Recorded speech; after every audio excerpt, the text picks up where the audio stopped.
자, 우리 우선 출애굽기를 시작함에 있어서 우리 이미 창세기 때 좀 얘기했습니다만 좀 중요한 얘기를 해서 다시 한번 말씀을 드립니다. 우리가 성경을 읽을 때는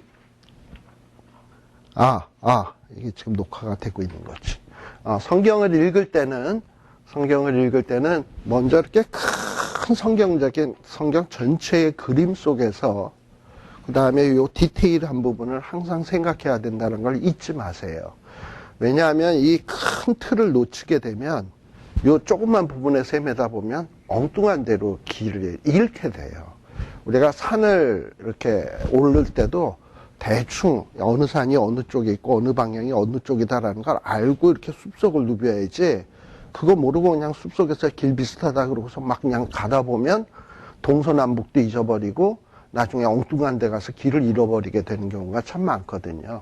그래서 이 성경 전체의 그림을 한번 딱 기억을 하셔야 되는데, 이 모세오경이라고 하는 책은 이스라엘 백성들에게 특별히 출애굽을 해가지고 가나안 땅에 들어갈랑 말랑 하는 요런 찰나에 있는 이스라엘 백성들에게 가나안 땅에 들어가서 어떻게 살 것인가 하는 것을 가르쳐 주기 위해서 모세가 유언적으로 쓴 성경이 모세오경이에요.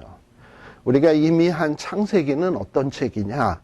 너희들이 가나안 땅에 들어가게 되면 거기는 참 우상이 많은 곳이고, 그 다음에 이런 세속적인 문화가 아주 굉장히 발전된 곳이거든요. 그런데 어떤 신앙적인 준비가 전혀 안 돼 있는 상태에서 우상의 문화 속에 딱 들어가서 그 문화들이 막 발전된 모습을 보면, 우리는 왜 이 모양이고 얘네는 이렇게 잘 살지? 쟤네는 저런 우상을 섬겨서 그런가? 이러고서는 그냥 쉽게 세상 우상 문화에 동화될 수 있거든요. 근데 그것을 뻔히 잘 알고 있는 모세는 그러면 안 된다. 이들에게 올바른 이스라엘 백성, 하나님의 백성의 정체성이 뭔가 하는 것을 제대로 가르쳐야 되겠다라는 의도를 가지고 쓴 책이 창세기였습니다. 그래서 창세기에서는 뭘 가르치냐? 이스라엘 백성들이 섬기는 하나님은 과연 어떤 하나님인가? 우리가 창세기 1장에 보듯이 하나님은 어떤 하나님? 창조의 하나님. 그리고 그 다음에는 우리 인간은 어디서 왔고 어떻게 시작되었는가? 하나님이 창조했죠. 그런데 인간이 창세기 3장에 보면 다 타락을 해. 다 타락을 해서 죄를 짓게 되고 4장, 5장, 6장, 노아 홍수 때까지 보면 정말 하나님을 실망시키거든요. 그래서 싹 쓸어버림을 당하고 노아로부터 다시 시작을 하게 되는데, 우리가 알다시피 노아의 후손들 보면 창세기 10장에 보면 한 70개 나라가 창세기 10장에 나와요. 그 70개 나라의 그 족속들이 쫙 있는데 그 가운데서 하나님이 누굴 택하냐? 아브라함이라고 하는 후손을 택하는 거예요. 즉 무슨 얘기냐면 이스라엘 백성들이 섬기는 하나님은 창조주 하나님이고, 그리고 많은 인류가 있는데 그 중에서 특별히 택함받은 백성이 누구다? 이스라엘 백성이다 라는 것을 가르치려고 하는 것이 창세기의 주된 목적입니다. 그러니까 이스라엘 백성들이 섬기는 하나님은 창조주, 우리는 택한 백성. 그러면 우리는 어떻게 살 건가? 이제 이런 문제가 나오잖아요. 그랬을 때 창세기에 보면 아브라함에서부터 이삭, 야곱, 요셉의 이야기가 등장하잖아요. 그래서 이 아브라함, 이삭, 야곱, 요셉은 이스라엘 백성들의 조상이기도 하지만 어떻게 보면 이스라엘 백성들에게 있어서 믿음의 샘플이에요. 그러니까 어떤 독특한 특징을 가진 하나의 샘플들입니다. 예를 들면 아브라함이다. 갈 바를 알지 못하지만 하나님의 말씀에 묵묵히 순종하면서 뚜벅뚜벅 걸어간 어떤 신앙인의 대표적인 모습. 이게 아브라함에게서 배울 수 있는 것이고요. 이삭 같은 경우는 뭐냐? 이삭은 참 이게 순종의 사람이고 인내의 사람이에요. 그냥 하나님의 약속을 진득하게 믿고 잔재주를 안 피워. 예를 들면 아브라함 같은 경우에는 자식이 없으면은 대리모, 그러니까는 세컨드 두어가지고 애를 낳으려고 그러잖아요. 근데 이삭은요, 이상하게 그 이스라엘의 그 4명의 족장들 가운데서 유일하게 일부일처를 유지했던 사람이 리브가야. 그냥 오직 한 마음으로 리브가만 사랑하면서 리브가를 통해서 그것도 40에 결혼해가지고 60에 애를 낳고 굉장히 불임의 기간이 길었거든요. 그럼에도 불구하고 약속을 믿고 인내하는 하나의 샘플이고, 또 주변의 사람들이 막 땅을 빼앗고 재산을 빼앗으려고 하면, 특히 우물 빼앗으려고 하면 그냥 너 가져, 다투지 않냐고 그냥 온유하게 양보했던, 그러면서도 하나님의 축복을 엄청 많이 받아가지고 주변의 사람들이 이삭을 두려워할 정도로 축복을 받았던 그런 인물이에요. 그래서 야곱은 어떻게 보면 약속을 믿는 인내와 순종의 사람이고 온유한 사람이었다. 그러니까 이스라엘 백성들이 가나안 땅에 들어가면 어떻게 살기를 원하는 거냐면, 모세는 너희들이 이렇게 약속을 믿고 좀 약속이 더디더라도 참고 인내하고, 그리고 주변의 사람들이 악으로 대한다 할지라도 너희들은 선으로 대하면서 온유하게, 그러면서 주변의 사람들을 정복해라 라는 게 이삭을 통해서 보여주고자 하는 하나의 샘플이고요. 그 다음에 뭐 야곱 같은 경우는 뭡니까? 하나님의 축복을 무지무지 소중하게 생각하는 사람이야. 반면에 에서는 팥죽 한 그릇만도 못하게 여기는 사람이고. 근데 이스라엘 백성들이 가나안 땅에 딱 들어가게 되면 참 매력적인 게 너무 많거든요. 어찌 보면 하나님의 축복보다도 더 좋은 게 많아. 돈도 있고 쾌락도 있고 뭐 여러 가지 매력적인 게 얼마나 많은지 몰라. 근데 그런 가운데서 하나님의 축복을 가장 소중하게 여겼던 야곱처럼 너희들이 하나님의 축복 없이는 못 산다라는 이런 마음으로 살거라 하면서 보여주신 예가 야곱이고요. 또 요셉은 또 어떤 예냐? 죄는 없는데 직사하게 고생한 인물이 요셉입니다. 그런데 그 요셉이 당한 고난을 통해서 많은 사람들을 살리잖아. 그것처럼 이스라엘 백성들이 가나안 땅에서 살다 보면 죄는 없는데 억울하게 고난당하는 경우들이 있어요. 그런 경우는 그런 이스라엘 백성들을 통해서 주변 사람들이 복받게 하기 위함인 거예요. 하나님은 이스라엘 백성들의 믿음의 수준이 어디까지 가기를 원하냐? 이렇게 요셉처럼 남을 위해서 고난받아서 주변을 살리는 이런 위치까지 갔으면 좋겠다 하는 예로서 보여주는 예가 요셉이었습니다. 그런 면에서 아브라함, 이삭, 야곱, 요셉은 이스라엘 백성들이 가나안 땅에 들어가면 어떻게 살 것인가 하는 믿음의 삶의 내용을 보여주는, 물론 이스라엘의 과거 조상시대의 역사를 보여주기도 하지만 어떻게 살 것인가를 보여주는 아주 귀중한 교훈입니다. 자, 그게 그러니까 창세기는 한마디로 얘기한다면 이스라엘 백성의 정체성에 대한 책이에요. 우리가 믿는 하나님은 누구인가? 나는 누구인가? 나는 어떻게 살 것인가? 요거야예요. 그러니까 우리의 하나님은 누군가? 창조주. 우리는 어떤 존재인가? 죄 많은 인간 가운데서 특별히 선택받은 민족. 어떻게 살 것인가? 아브라함처럼, 이삭처럼, 야곱처럼, 요셉처럼. 이러면 창세기가 정리가 딱 끝난 거야. 그 다음에 이제 출애굽기잖아요. 출애굽기는 또 이제 가나안 땅에 들어가는 사람들에게 있어서 제일 중요한 게 또 뭐냐 하면, 이 가나안 땅에 들어가면 이 하나님의 백성이잖아. 이 하나님의 백성들에게 꼭 없어서는 안 될 게 뭐냐 하면, 우리가 하나님으로부터 받은 바 이 구원의 은혜가 얼마나 대단한 것인가, 이게 얼마나 큰 것인가 하는 거에 대한 깊은 자각이 있어야 됩니다. 바로 이스라엘 백성들이 받은 구원이 얼마나 크고 대단한 것인가를 확실하게 가르쳐주는 책이 바로 이 출애굽기의 내용이에요. 그래서 이 출애굽기는 이스라엘 백성들이 받은 구원의 내용에 대해서 설명해 주는 겁니다. 보통 신앙생활을 하면서 왜 신앙이 늘 불평, 불만, 원망, 또 제대로 된 신앙생활을 못하냐, 그리고 늘 신앙생활이 기쁘지 않냐, 그 이유가 대개 어디서부터 나오느냐 하면, 내가 받은 구원, 이미 얻은 구원이 이게 얼마나 대단한 것인지를, 그 가치를 잘 몰라 사람들이. 그러다 보니까 이 신앙생활 하다가 조금만 어려움이 있거나 힘든 일이 있으면 불평과 원망 그리고 곁길로 이렇게 나가는 경우들이 많거든요. 근데 신앙이 좋은 분들은 어떤 분이냐면 자기가 이미 받은 이 구원에 대해서 너무나 감격해하고 감사하는 분들이에요. 그래가지고 이분들은 설사 이후에 나에게 고난만 있다 할지라도 또는 내가 앞으로 가는 길이 죽음의 길이라 할지라도 이미 베풀어 주신 하나님의 은혜, 예수 그리스도의 보혈의 은혜가 너무 커서 너무 크다고 생각되기 때문에 고난이 무섭지가 않아. 죽음도 무섭지가 않아. 그래서 순교의 길도 기쁨으로 갈 수 있는 거예요. 그런 분들이 신앙이 좋은 것 아니겠습니까? 근데 그런 분들의 공통점이 뭐냐? 자기가 이미 얻은 구원이 어떤 것인지를 아는 거예요.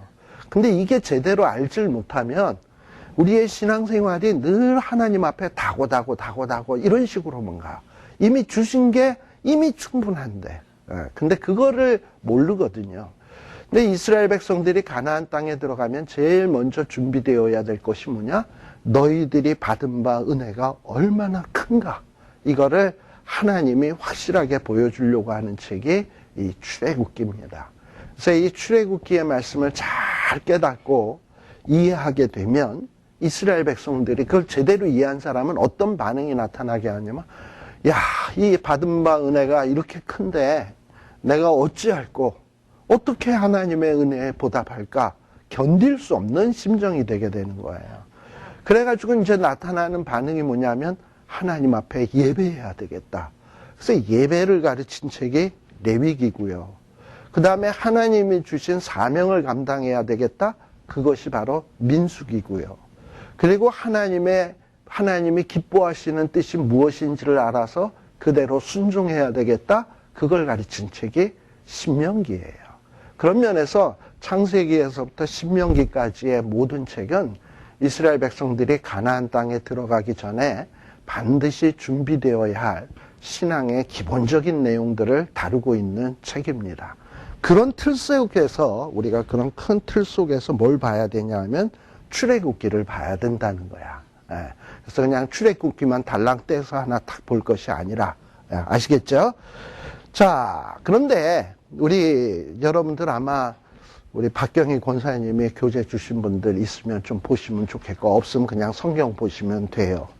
출애굽기 1장에 보시게 되면 출애굽기 1장에 보시게 되면 우리말 성경 제목은요 출애굽기 이렇게 돼 있죠. 그런데 히브리어 성경은요 히브리어 성경으로는 책 제목이 어떻게 돼 있냐면 그 성경의 제일 첫 절에 나오는 첫 마디가 책의 이름이야. 그러니까는 창세기 같은 경우에는 베레시트라는 말로 시작하거든요. 베레시트라는 말이 뭐냐면 태초에라는 말이에요. 우리는 창세기의 책 제목이 창세기지만은 히브리 사람들은 번역해서 얘기한다면 창세기의 책 제목이 뭐냐면 태초에야. 태초에. 그리고 출애굽기는 책 제목이 뭐냐 하면 우리는 출애굽기입니다만 히브리 사람들은 왜 엘레 쉐모드라는 말을 써요. 왜 엘레 쉐모드라는 말은 왜라는 말은 and, 엘레라는 말은 these, 영어의 these, 이것들. 그 다음에 쉐모드라는 말은 names라는 말이에요. 그러니까 and these are names라는 말이에요. 이것들이 이름들이다. 요 말로 시작을 합니다. 왜 엘레 쉐모드라는 말로 시작해서 출애굽기의 책 제목 이름은 그리고 이것들이 이름들이다. 그럼 그 이름들이 뭔 이름들이냐? 우리 그 창세기 마지막 부분에 보면 야곱의 식구들이 요셉의 초청을 받아서 애굽으로 이민 가지 않습니까? 근데 야곱의 12아들만 간 게 아니라 그 자식들도 갔을 것이고 거기에 딸린 식구들도 다 갔잖아요. 그렇게 이민 간 사람들의 애굽으로 이민 간 사람들의 이름들이다라는 말로 출애굽기는 시작을 하고 있습니다. 근데 왜 우리는 성경에는 그럼 도대체 왜 원래대로 얘기하지 않냐고 책 제목을 그리고 이것들이 이름들이다. 이렇게 이름을 책 제목을 짓지 왜 우리는 다르게 지었나? 뭐 이러고서는 좀 제 마음에 불만을 좀 품는 사람들이 좀 있을런지 모르겠는데, 원래 이 히브리어 성경을요, 이스라엘 백성들이 그 바벨론에게 멸망하고 난 다음에 세계 각처로들 많이 흩어졌거든요. 그러면서 이제 그리스가 세계를 지배할 때에 사람들이 이 히브리어를 모르다 보니까 2세, 3세 애들이 이 성경을 못 읽으니까 안 되겠거든. 그래가지고 이 유대인 랍비들 70명의 학자들이 이 히브리어로 된 구약 성경을 헬라어로 번역을 했어요. 그런 걸 가리켜서 소위 70인경이다. 70명의 학자들이 번역한 성경이다. 라는 거예요. 이 70인경은 어디서 번역이 되었냐면 아프리카, 애굽 옆에 보면 리비아라고 하는 나라가 있고 그 북쪽에 보면 알렉산드리아라고 하는 도시가 있습니다. 그러니까 아프리카 북쪽의 지중해 해안에 있는 도시예요. 근데 거기에 많은 유대인들이 그쪽으로도 흩어져 왔거든. 거기에 유대인의 랍비 학자들이 모여가지고 거기서 구약 성경을 헬라어로 번역을 했어요. 그래서 그 번역한 성경이 소위 70인경이라고 하는 헬라어 성경입니다. 그러니까 헬라어로 된 구약 성경입니다.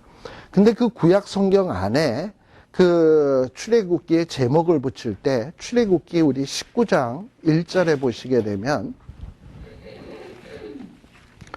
출애굽기 19장 1절에 보면 무슨 얘기가 있냐 하면은 이스라엘 자손이 애굽 땅에서 나올 때부터, 여기 보면 애굽 땅에서 나올 때부터라는 말이 있죠.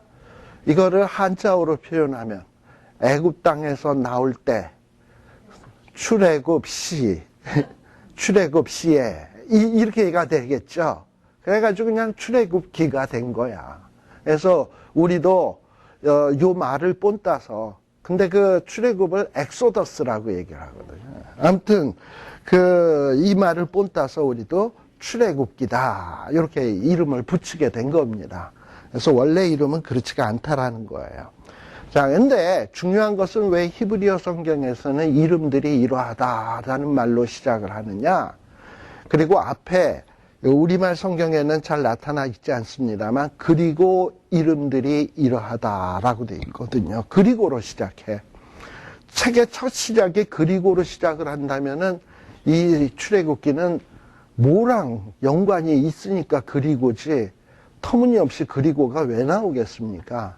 그러니까 창세기와 출애굽기는 서로 뗄래야 뗄 수 없는 밀접한 관계가 있는 책이다라는 것을 기억할 필요가 있어요. 그래서 이 창세기와 출애굽기는 서로 나누어서 각기 다른 책으로 읽을 것이 아니라 창세기를 배경으로 해서 출애굽기를 읽어야 된다라는 거예요. 그래서 창세기에 연속되는 책이 이게 출애굽기로구나. 그리고 우리가 창세기 46장 8절에 보면 아까 제가 말씀드렸습니다만 애굽의 이민간 야곱의 아들들의 이름들이 쭉 등장을 하거든요. 그래서 이 창세기의 마지막은 애굽계로 이민간 사람들의 명단이야. 그런데 이 출애굽기의 첫 시작은 뭐냐면 그 명단이 다시 한번 반복이 된다는 얘기예요. 자, 근데 우리가 그 명단을 딱 볼 때 사실 애굽 땅으로 갈 때 이스라엘 백성들의 숫자는 합이 얼마였냐면 70. 요셉의 가정을 포함하면 한 75 정도 된다 그랬죠. 사도행전 제가 비교해가면서. 그러니까 그 정도밖에 숫자가 안 됐어요. 그 정도의 숫자가 무슨 하늘의 별이고 땅의 티끌이야. 전혀 하늘의 별, 70이면 셀라 그러면 7분이면 뭐야. 1분이면 다 셀 거 아니야. 하나, 둘, 셋, 넷, 여기서 셌다 그런다면. 근데 뭐 하늘의 별처럼 하면 땅의 티끌처럼 셀 수 없는 거를 뜻하는 건데. 그러니까는 뭔가 창세기 뒷부분에 보면은 뭔가 하나님이 하늘의 별처럼 땅의 티끌처럼 그 수요가 번창한다 그랬는데 이루어지지 않은 듯한 아직은 그런 느낌이 좀 든다 이 말이죠. 그런데 출애굽기 1장서부터는 어떻게 시작되냐? 그랬던 하나님의 약속이 400년이 지나면서 400년이 애굽 땅에서의 400년의 세월이 지나면서 정말 셀 수 없을 만큼 엄청난 숫자로 번성했구나. 즉 창세기에서 약속했던 내용이 정말 시간이 흐르니까 성취됐구나라는 얘기로서 시작하는 것이 이 출애굽기입니다. 그래서 이 출애굽기의 시작은 어떻게 보면 여기 요 1장에 보면 야곱의 아들들, 애굽에 이른 이스라엘의 아들들의 이름이 이러하니 하면서 2절에서부터 쭉 해서 5절까지 보면 70인이었더라 라고 돼 있잖아요. 그런데 어떻게 되었습니까? 요셉도 죽고 그의 11 형제들도 죽고 그 시대의 사람들도 다 죽었어.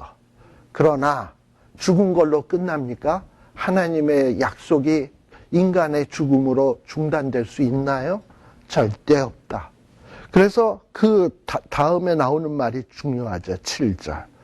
분명히 죽었는데, 6절엔 죽었는데 7절에 보면 이스라엘 자손은 생육이 준당하고 번식하고 창성하고 시임이 강대하고 온 땅에 가득하게 되었더라. 뭔가 많아졌다, 부흥했다, 발전했다 라는 뜻으로 사용된 단어가 몇 개가 사용되고 있습니까? 거기 7절에 보면 중다, 번식, 창성, 강대, 가득 엄청 많죠. 이렇게 이 엄청나게 부흥했다는 단어를 이렇게 많이 사용하고 있는 이유는 뭘까요?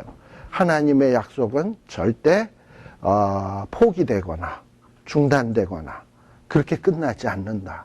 약속했으면 반드시 이루어진다 라는 것을 보여주는 내용이에요. 자, 그러면서 이 출애굽기의 이야기는 시작을 하고 있습니다.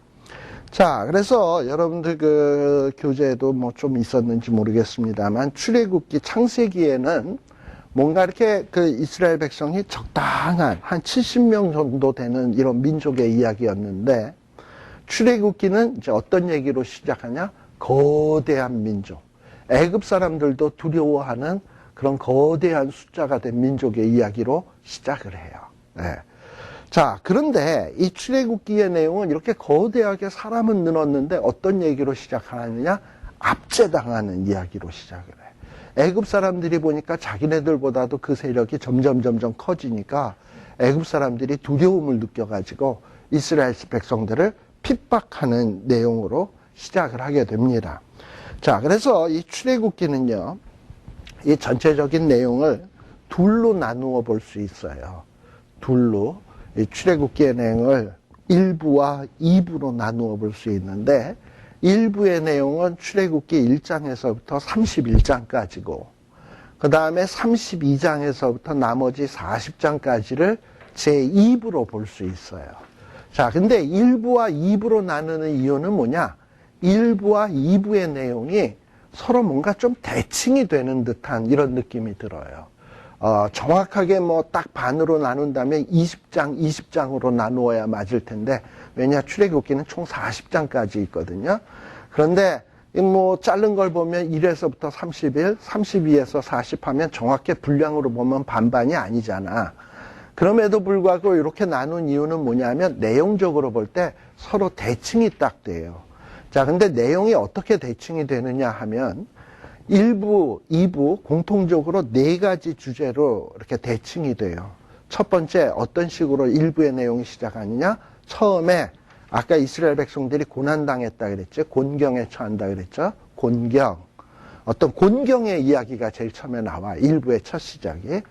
그 다음에 이 곤경의 얘기가 나온 다음에는 무슨 얘기가 나오냐면 하나님이 그 곤경에 처한 이스라엘 백성들을 구원하는 구원의 이야기가 나와요. 구원. 자, 그 다음에는 이 구원하시고 난 다음에는 어떤 이야기가 나오냐면 그런 구원받은 이스라엘 백성과 하나님 사이에 언약을 맺는 내용이 나와요. 언약. 그 다음에 이 언약을 맺고 나면 이제 이 언약의 내용의 핵심은 뭐냐면 하나님은 이스라엘의 하나님이 되고 이스라엘은 하나님의 백성 된다라는 거거든. 그러니까 하나님은 이스라엘의 하나님, 이스라엘은 하나님의 백성. 이렇게 된다는 게 이게 언약의 내용의 핵심이에요. 근데 이렇게 언약의 백성이 되었으면 제일 중요한 게 뭐냐면 이런 하나님과 이스라엘 백성이 함께 해야 돼. 함께 하려면은 함께 할 수 있는 장소가 필요하잖아요. 하나님이 임재하시는 장소, 그게 바로 성막이에요.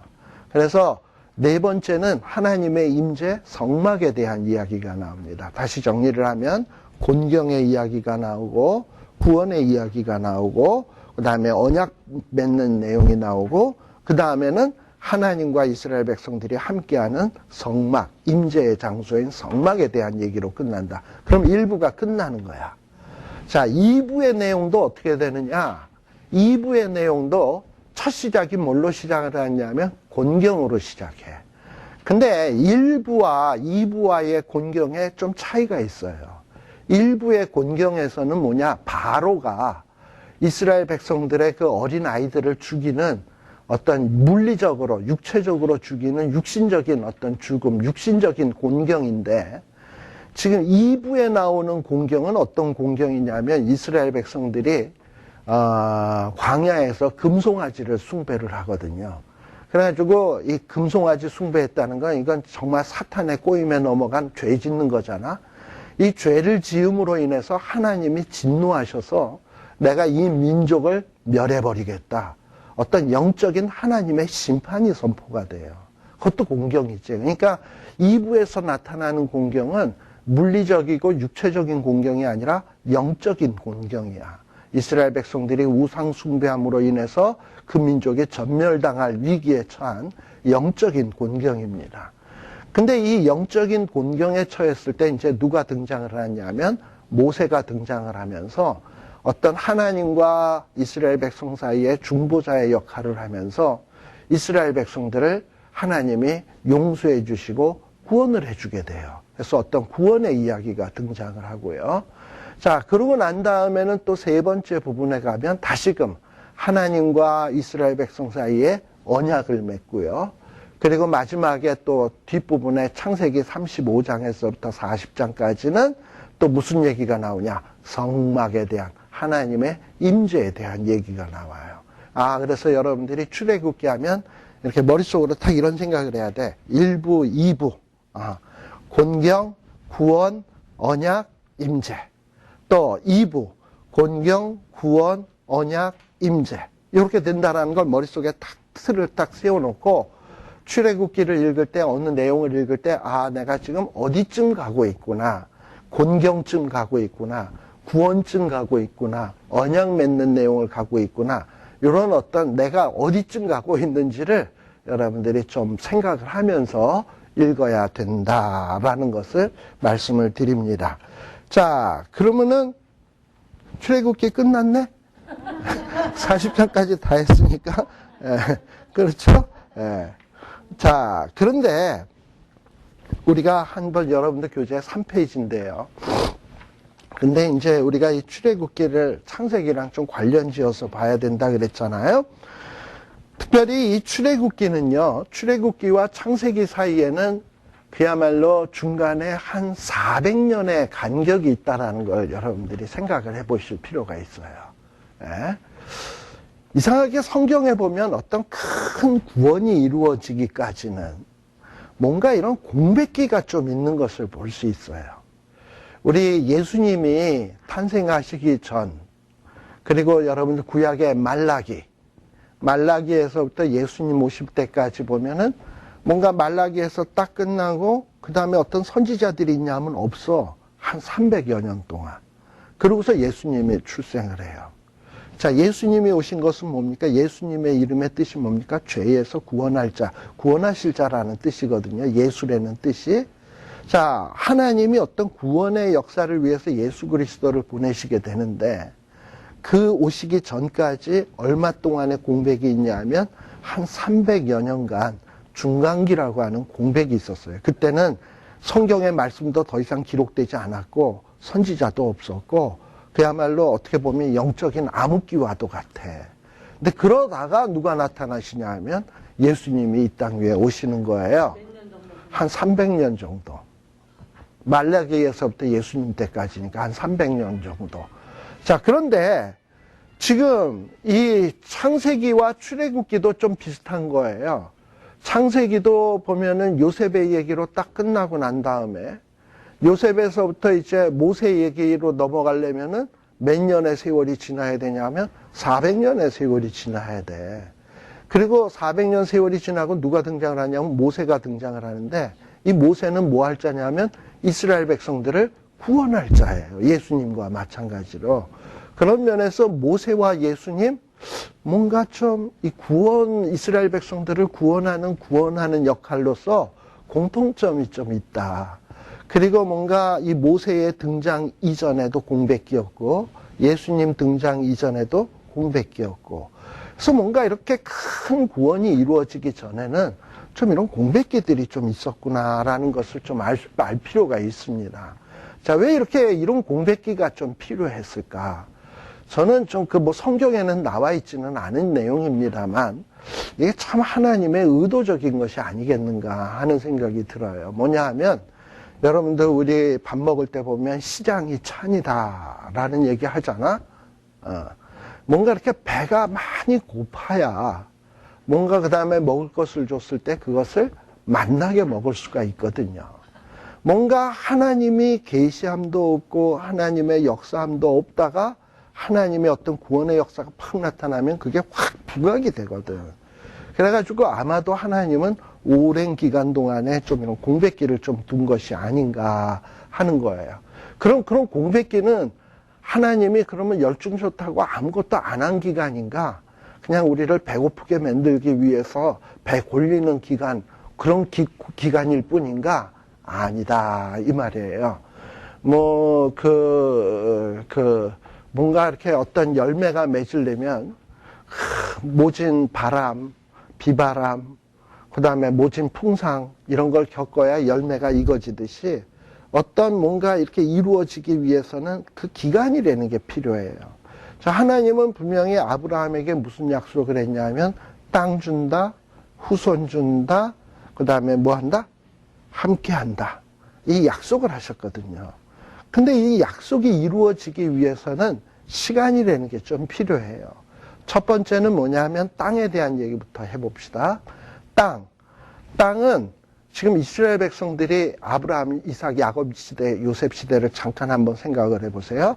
아브라함과 이삭과 야곱, 요셉을 거쳐서 왜 요셉 때에 이스라엘 백성들이 다 애굽을 가게 되었나 하는 거예요. 하나님이 원래 주시고자 한 땅은 가나안 땅이었습니다. 근데 이 가나안 땅에 와서 이렇게 살면서 뭔가 이 가나안 땅에 이스라엘 백성들이 아닌 주변의 민족들이 점차로 타락해 가는 것을 볼 수 있어요. 대표적인 예가 소돔과 고모라입니다. 아브라함과 밀접한 관련이 있었던 롯. 롯도 소돔과 고모라 가서 살잖아. 근데 그곳이 어떤 문화였습니까? 동성연애, 그야말로 정말 망해야 마땅할 그런 나라였잖아. 그러면서 이 롯도 그런 문화에 동화되기 시작을 하고, 그 다음에 아브라함 다음에는 또 누가 나오냐면 이삭 나오잖아. 이삭. 근데 이삭도 이삭의 두 아들 보면은 에서가 있고 야곱이 있는데, 에서는 벌써 이방 여인들과 결혼을 해서 어미와 아비의 큰 근심이 되었다라는 얘기가 나오고, 즉 이방 여인들과 결혼했다라는 건 가나안 문화와 동화된 거예요. 예. 그리고 또 뭐냐면은 누굽니까? 야곱도 바단 아람에 도망갈 때 아버지가 특별히 불러서 뭐라 그랬냐면, 너는 절대 형처럼 이방 여인과 결혼하지 말고 바단 아람에 가서 우리의 친족과 결혼해라. 이렇게 부탁할 만큼 당시에 이 가나안 지역은 죄악으로 굉장히 오염되어 갔어요. 그리고 알다시피 야곱의 12아들 가운데 유다 기억하시죠? 유다는 정말 자기 동생 팔아먹고 형제들이 마땅치 않고 해가지고 가출했다는 얘기도 기억하시죠? 가출해가지고 가나안 땅으로 내려가서 가나안 여인과 결혼했잖아. 그래가지고 엘과 오난이라고 하는 자식을 낳았고, 근데 엘과 오난도 그야말로 가나안의 풍속으로 더러워져서 하나님 보시기에 악만 행해가지고 하나님이 치셨잖아. 예. 그리고 또 유다도 보면은 다말과 또 조금 좀 볼상스러운 어떤 그런 일을 범하게 되고, 이게 뭐냐면 뭔가 거룩한 하나님의 백성이고 복의 근원이 되고 빛이 되어야 될 이스라엘 백성이 가나안의 더러운 문화로 오염되기 시작을 했거든요. 그러기 위해서는 하나님께서는 이런 땅에 이스라엘 백성들을 계속 놔둘 수가 없어. 근데 그런 땅에서 이스라엘 백성들이 그런 땅과 싸워서 그런 문화들을 극복하기에는 뭔가 아직 이스라엘 자손의 수가 너무 턱없이 부족한 거야. 70명밖에 안 되니까. 그러니까는 이 70명밖에 안 되는 이런 사람들을 어찌해야 되냐 하면 뭔가 이 벼를 심으면 처음에 새싹이 돋아나서 이 새싹이 아직도 어리고 약할 때는 모판에다가 별도 관리해서 심듯이 이스라엘 백성들도 아직도 연약하기 때문에 특별한 모판에다가 번성할 때까지 힘이 강해질 때까지 좀 모판에다 심어 놓을 필요성이 좀 있는 거예요.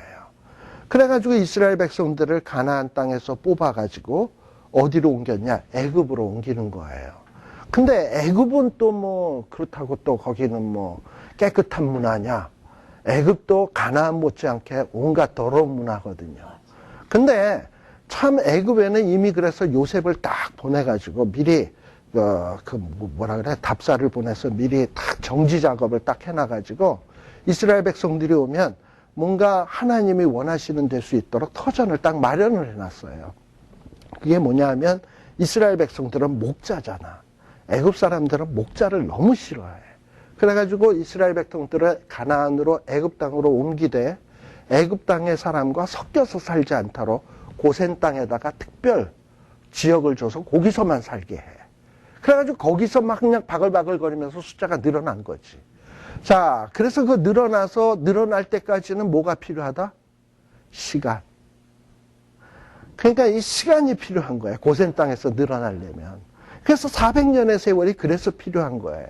하나님은 400년을 아무 일도 안 하고 열중수타고 가만 계신 게 아니라 기다리시는 거야. 너네들이 가나안을 대적하고 이길 수 있는 능력이 될 때까지를 기다리는 거야.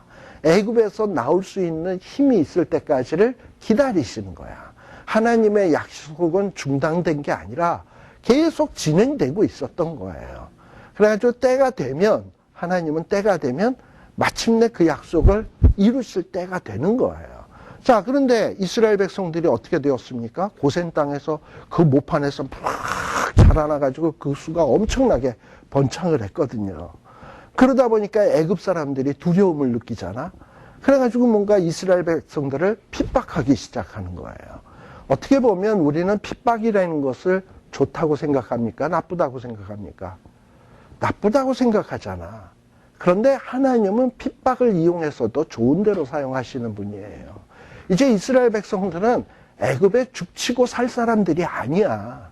이스라엘 백성들은 어느 정도 세력이 생기고 힘이 생기게 되면 그 애굽이라고 하는 둥지에서 나와야 돼. 나와서 어디로 가야 되느냐? 원래 가나안 땅으로 가서 이제 그 가나안 땅의 악한 것들을 그냥 싸그리 몽땅 무찔러 내버리고 그 땅을 점령해서 하나님의 나라로 만들어야 될 사명이 있는 게 이스라엘 백성들이에요. 그렇기 때문에 하나님은 이스라엘 백성들이 애굽의 그 고센 땅의 둥지에서 여기가 좋아하고 여기가 좋사오니 이러고 있으면 하나님이 안 될 것 같으니까 하나님이 역사를 하시는 게 그게 핍박이에요. 그래서 신명기 30장에 거기 30장인가 32장인가에 보면 독수리가 그 자기 새끼들을 다루는 그 방법에 대해서 나와요. 독수리가 높은 절벽 위에다가 집을 짓거든. 그러다가 이제 처음에는 새끼들한테 먹을 것 날라주면서 잘 먹이다가 이제 새끼들이 어느 정도 커서 날아야 될 때가 되게 되면 어느 날 독수리 어미는 날라와가지고 막 날개를 너풀거리면서 막 발로 그냥 둥지를 어지럽히면서 새끼들을 발로 뻥뻥 차고 막 이리 찔리고 저리 찔리고 가시에 막 새끼들을 그른단 말이에요. 그럼 새끼들은 그런 어미의 모습을 보면서 무슨 생각을 할까요? 우리 어머님이 평소에는 아주 친절하게 먹을 거 잘 갖다 주더니 우리 어머님이 오늘 왜 저래? 아, 오늘은 혹시 쥐약 먹은 쥐를 먹으셨나? 그래가지고 제정신이 아니신가? 뭐 이제 이런 식으로 생각할 거 아니에요, 새끼들은. 그러니까 새끼들은 그런 어미의 행동을 이해한다, 못한다? 못한다. 근데 어미의 그 이상한 행동은 의미가 있다, 없다? 있다. 뭐죠? 어미의 생각은 뭐냐면 새끼들이 날아야 되거든. 둥지에서 나와야 되거든. 그래서 이 새끼들이 이해할 수 없는 행동을 하는 거예요. 그래서 새끼들을 막 괴롭히는 거야. 뭐 어미가 정말 어디서 이상한 거 먹고서는 돌아가지고 그러는 게 아니고, 그것처럼 하나님이 자기 백성들을 뭐 애굽의 왕이 됐던 누가 됐던 누구를 통해서 뭔가 이렇게 어려움을 자꾸 주고 있다면 거기에는 아무런 뜻 없이 이루어지는 일이 없어요. 우리 그 오카누 목사님이 지은 설교집에 이런 설교 제목이 있어요. 고통에는 뜻이 있다. 그러니까 하나님이 주시는 고통에는 반드시 뜻이 있는 거야. 우리가 이해를 못해도. 그러니까 그 고통의 뜻 가운데는 가장 대표적인 게 뭐냐면 이제는 둥지에서 나와서 날아야 된다라는 거예요. 그러니까 안 나올 때까지 하나님은 계속 고통을 줄 거야. 그러니까 나올 수밖에 없도록. 그게 하나님 하시는 방법이에요. 그런 고통이라면 그 고통은 뭐냐? 축복이야. 그렇죠. 그래서 이스라엘 백성들에게 지금 이 출애굽기 1장에서 시작되는 이 고통은 단순히 이스라엘 백성들을 괴롭히려고 하는 고통이 아니고 뭔가 이제 이스라엘 백성을 이스라엘 백성답게 만들려고 하는 고통입니다. 그렇지만 이 고통이 만만한 고통이 아니거든. 너무나도 힘든 고통이거든. 근데 이런 고통을 통해서 하나님은 그 고통 속에서 끄집어 내는 겁니다. 근데 여기에서 이제 우리가 한 가지 마음속에 이렇게 드는 어떤 불편함 하나는 뭐냐 하면, 도대체 이스라엘 백성들이 애굽에서 뭘 잘한 게 있길래 하나님은 이렇게 이스라엘 백성들을 구원하시려고 하는가? 뭐 잘한 게 있길래? 우리 여러분들 교재에도 나옵니다만 레위기 17장 7절, 원래 이 레위기라고 하는 성경은 말이죠, 이스라엘 백성들이 출애굽을 해가지고 이제 출애굽 막 했잖아. 그러고서 어디로 가죠? 시내산 쪽으로 가죠. 그래서 시내산에 도착을 해서 거기서 한 2년간 머물러 있습니다. 그 2년간 머물러 있으면서 시내산에서 뭐 십계명도 받고 하나님의 율법도 받고 그래요. 그때 받아서 기록한 말씀이 레위기예요. 그리고 이 레위기가 기록되고 난 다음에 이제 이스라엘 백성들은 광야 생활을 시작을 하는데, 그러니까 레위기는 이스라엘 백성들이 출애굽을 해서 2년 되기 전에 기록된 말씀이에요. 굉장히 일찍 기록된 말씀이에요. 레위기가. 자, 그런 면에서 이 레위기 17장 7절에 보면 이런 얘기가 나와요. 그들은 전에 음란히 섬기던 수염소에게, 지금 출애굽한 지 2년밖에 안 된 사람에게 전에 섬기던 수염소 하면, 이 전에 섬기던 수염소를 어디서 섬기던 수염소일까? 애굽에서. 물론 또 어떤 분은 이런 생각을 하세요. 금송아지 사건이 있지 않냐. 물론 그것도 광야에서 금송아지 섬겼던 것도 포함될 수도 있지. 근데 광야에서 금송아지 섬기는 것도 터무니없이 이스라엘 백성들이 어떤 신을 만드는데 금송아지로 만들었겠습니까? 아니에요. 뭔가 이전에 애굽 땅에서 본 거, 이런 걸 가지고 이렇게 만든 거거든. 원래 애굽의 우상 가운데 하나가 아피스라고 하는 이 소, 우상이 있어. 제가 지난번에 창세기 할 때도 얘기했잖아요. 그런 애굽 사람들은 그런 우상을 섬겼거든. 근데 이스라엘 백성들이 400년 동안 비록 고센 땅에 살았지만 이 애굽의 사람들을 이렇게 겪을 거 아니에요. 고센 땅에 뭐 자기네들만 이렇게 있고 아무런 애굽 사람이 접촉이 없지는 않았을 거 아니야. 뭐 물건 사러 가끔 애굽의 수도에도 잠깐 갔다 올 수도 있을 것이고, 이러고 갔다 오면은 어떤 생각이 들까? 고센 땅은 맨날 집이라는 게 뭐 텐트 같은 집만 있는데 시내에 들어가 보면은 뭐 집도 뭐 삐까번쩍하고 그러거든요.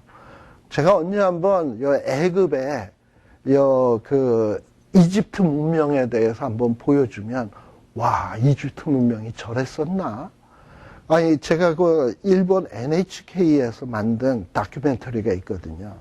그래가지고 NHK에서 그 출애굽 당시에 애굽의 도시, 그때 어떤 왕의 그 어떤 궁궐, 우상의 그 규모, 이런 것들을 쫙 찍은 것들이 있는데, 정말 현대에 만들래도 그렇게 만들 수가 없을 정도로 엄청난, 여러분들 그 피라미드 보세요. 이런 거 뭐 현대에 만들래도 그거 만들기가 힘든 거거든.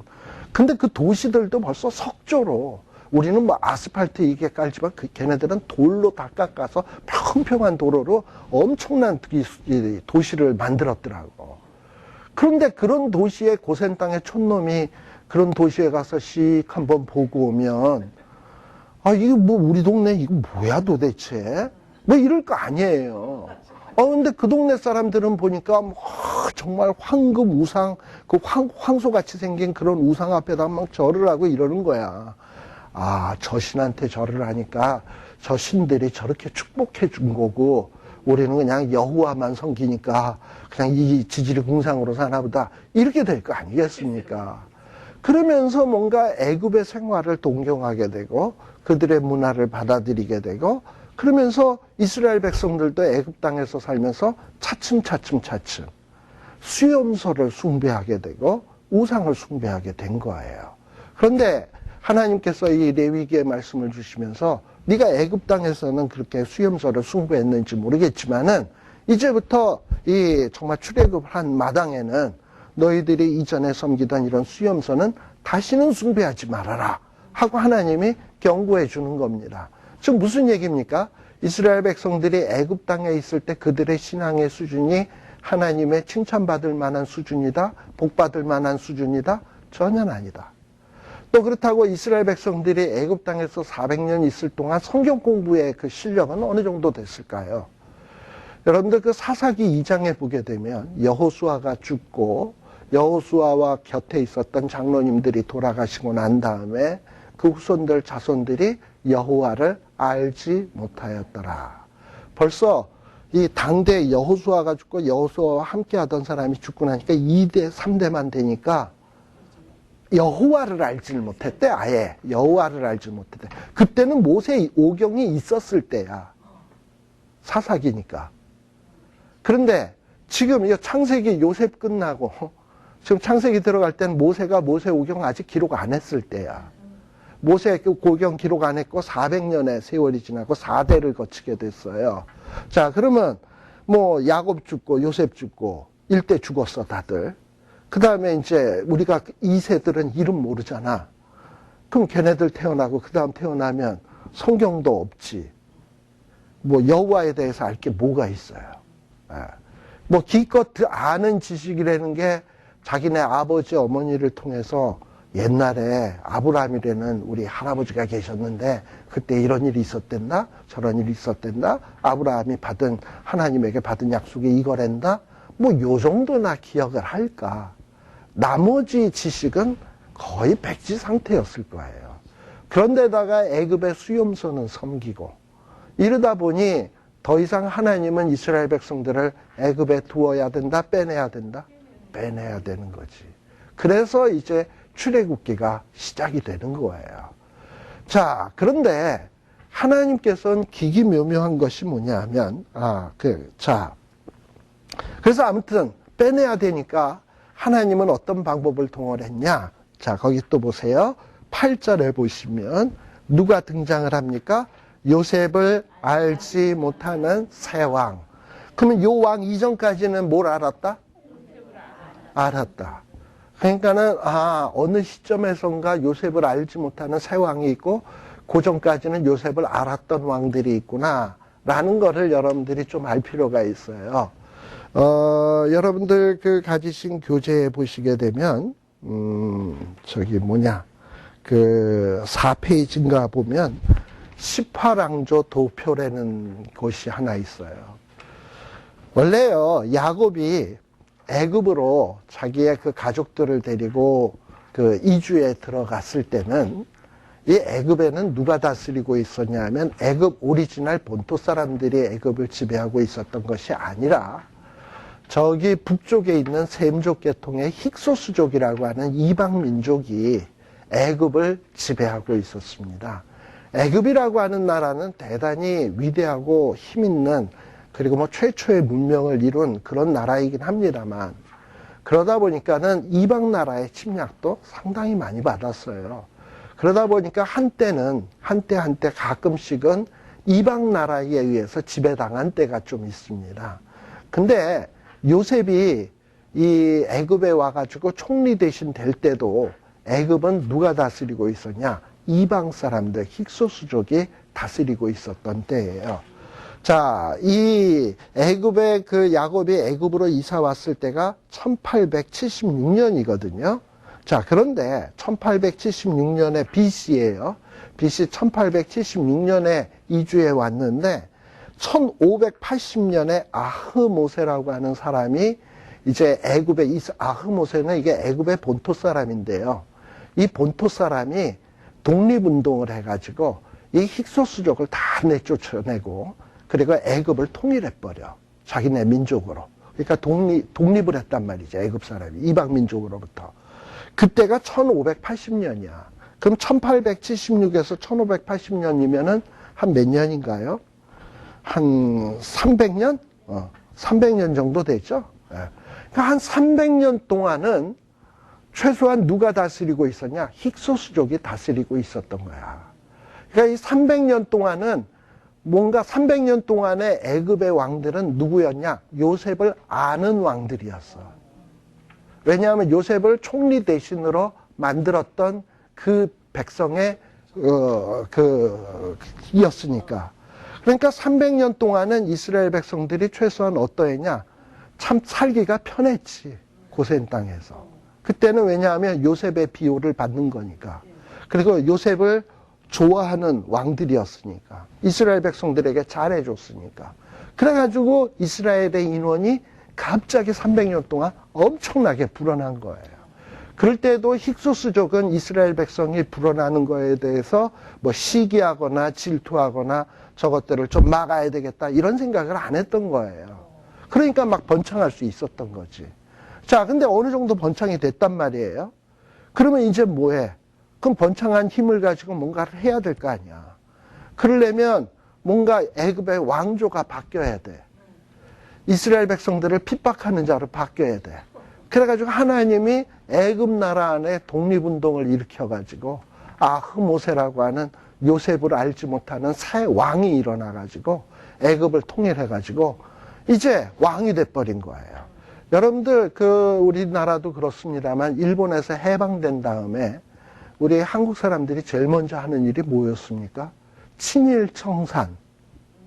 그렇죠? 그러니까 일제의 그 잔재를 없애는 일에 얼마나 그냥 입에 거품을 물고 열심히 했습니까? 그것처럼 이 애굽 사람들도 힉소스족을 몰아내고 독립을 딱 한 다음에 제일 먼저 하는 일이 뭐겠어요? 친힉청산. 힉소스족 청산. 그 다음에 또 뭐냐? 힉소스족에게 아부했던 민족들 있잖아. 힉소스족은 아니지만 그 중에 하나가 누구냐면 이스라엘 족속이거든. 왜냐하면 그 당시에 총리 대신까지 해먹었던 족속들 아니야. 그러니까는 이런 걸 보고 뭐라 그래? 친힉파. 친힉파. 친힉파도 처리해야 될 거 아니야. 그러니까 친힉파를 괴롭힐 수밖에 없는 거예요. 그러니까 애굽 왕 입장에서 보면 이스라엘 백성들을 괴롭히는 거는 잘하는 정책이야. 그럴 수밖에 없어. 근데 보세요. 우리가 어떤 세계 정치학적인 어떤 정치적인 역학관계를 보면은 아주 그런 것들이 당연한 거죠. 그런데 하나님은 자기의 백성을 애굽 땅에서 가나안 땅의 죄악의 오염으로부터 보호하기 위해서 애굽 땅에 옮겼다가 어느 정도 세력이 커진 다음에 이제 나와야 될 때가 되니까 그러니까 또다시 애굽의 왕조를 움직여서 변화가 생기게 하고 그리고 이스라엘 백성들을 거기서 뽑아낸다 그런다면 역사의 중심이 이집트입니까? 메소포타미아 문명입니까? 이스라엘 사람입니까? 사람이죠. 이걸 아셔야 돼. 여러분들 이스라엘이라고 하는 나라는 메소포타미아 문명, 이집트 문명 뭐 이런 문명에서 보면 아주 변두리에 불과해요. 아주 보잘것없는 땅이고 보잘것없는 문화의 민족이고 정말 별 볼 일 없는 것 같은데 근데 그들의 하나님이 누구냐? 여호와야. 그리고 여호와의 백성이 누구냐? 메소포타미아 사람도 아니고 이집트 사람도 아니야. 그 별 볼 일 없어 보이는 이스라엘 사람인 거야. 그러니까 하나님은 그 이스라엘 사람들을 위해서 누굴 주장하시냐? 메소포타미아도 움직이시고 이집트도 움직이시고 그래서 이스라엘 백성들을 하나님의 백성으로 만들어 간다 이 말입니다. 이게 역사의 중심에는 누가 있냐? 하나님의 백성이 있다는 걸 꼭 기억하십시오. 그래서 저와 여러분들도 우리가 어떤 생각을 가질 필요가 있냐? 뭐 이 미국 땅에서 살다 보면 돈 많고 힘 있고 얼굴 잘생기고 잘난 인간들 등치 좋고 이런 인간들 얼마나 많습니까? 근데 그런 인간들에 비해서 비교를 딱 해보면 얼마나 초라합니까? 키도 작고 얼굴도 못생기고 뭐 힘도 좀 두고 천한 애들보다 못하고 뭐 아무튼 그렇잖아. 그런데 하나님은 누구 편이냐? 내 편이거든. 내 편이거든. 그러니까 하나님은 필요하면 그런 강한 자도 움직이실 거예요. 이런 믿음도 있어야 돼. 하나님이 하나님의 백성이 필요하면 오바마도 움직인다. 그렇죠. 그리고 저기 뭐 러시아의 푸틴도 움직일 수 있다. 그러니까 그런 생각을 가지셔야지 역사의 중심은 오바마가 아니고요.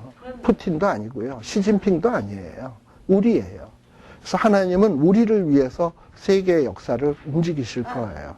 이런 믿음을 딱 갖는다면 우리는 세계가 아무리 혼란하고 아무리 어지럽고 어떻게 움직인다 할지라도 두려움이 없어요. 시편에 나오듯이 산이 흔들리고 뭐 산이 요동하고 뭐 이런다 할지라도 내가 두려워하지 않고 여호와께서 나와 함께 하시거든요. 그러니까 두려워할 게 없다. 그래서 출애굽기 안에서 이런 어떤 내용들을 우리들이 쭉 배워갈 거니까요. 잠시 쉬었다 가겠습니다.